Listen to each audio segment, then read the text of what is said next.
the biggest problem most entrepreneurs have, the biggest challenge, the biggest risk that that entrepreneurs comes down to one thing.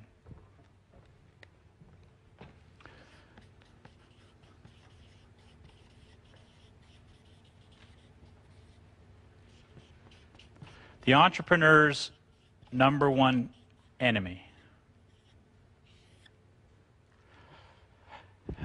By the way, who's an entrepreneur in the room? Okay, did anybody not put their hand up? Because we're all entrepreneurs. That's another critical distinction that you have to recognize. Some people have odd associations with the word entrepreneur. We're going to be talking about language this morning because language is tremendously important. The things that you say to yourself and the things that you say to other people matter, and they matter a lot. So I'm going to circle back to that word entrepreneur, but the reality is we're all entrepreneurs. Once you understand what entrepreneur really means, like when you translate it from the French, you'll understand why we all are entrepreneurs, especially being in this particular program. You would not be here if you were not an entrepreneur. So be proud of that and recognize that's a great place to be. Because that's one of the reasons that I sent out that article to you that in advance, the study from The Economist, is that I believe it's the entrepreneurs that are going to save the economic world. Does anybody really believe the government is going to fix what's going on right now? Sadly, the government's created a lot of the problems that we already have. And does anybody believe that big business is going to fix the ills that we have? You know, maybe what we should do is take the board of directors and the executives from General Motors and put them into the government, and maybe then they can fix things. I mean, the reality is big business is not going to fix the problem, and neither is the government. And the government's going to make things much worse, so we're constantly working against what the government does. And so it's us, the investors, the individual investors, the small business owners. We're the ones that are going to save the global economy. And so hopefully you got something out of that article about being an entrepreneur.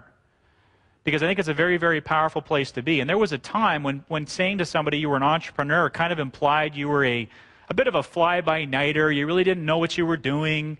You know, you were one of those people that started a business every 3 months that kept going broke. And now people they're gaining a new respect for being an entrepreneur. So be proud of that. Anyway, the entrepreneur's number one enemy is the number one.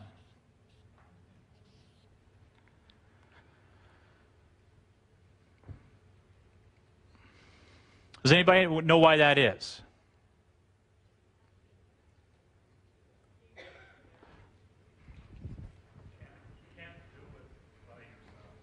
Yeah, you simply cannot do it alone. You absolutely have to have a team. I mean, there's a lot of reasons for this. The number one is very, very detrimental to the investor or the entrepreneur.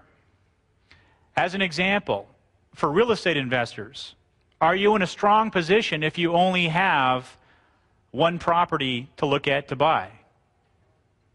Are you in strong position if you only have one lender that's willing to lend you money? No. The number one creates most of our problems. Most of us as entrepreneurs work to get one solution or one thing in place and don't think about too much after that. So one example would be you build an entire business around one single product. That's a bad business. You build your investment plan and your business plan and you only have one exit strategy. That's a weak plan. So what I want you to think about is the number one is the worst number for an entrepreneur that you can have.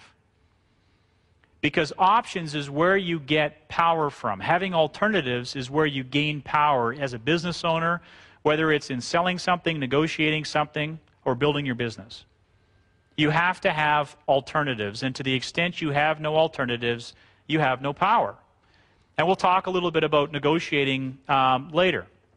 But this is a critical thing to understand. So one of the things that you as an investor, as an entrepreneur, need to look at, and you're going to be using this as one of your tests all the way through building plans to raise money from investors, is where am I relying on the number 1? Do I have one contingency? Do I only have one lending source? Is there only one exit out of this deal? Am I targeting one single marketing strategy to raise this capital? Where am I using the number 1 and letting it work against me? This is a really, really powerful concept to understand. And as an entrepreneur, I've put myself into this position many, many, many, many times. So what I want you to be thinking about is focusing on alternatives.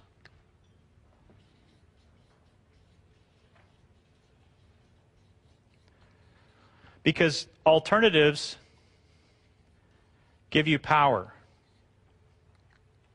The more choices that you have, the better it's going to be.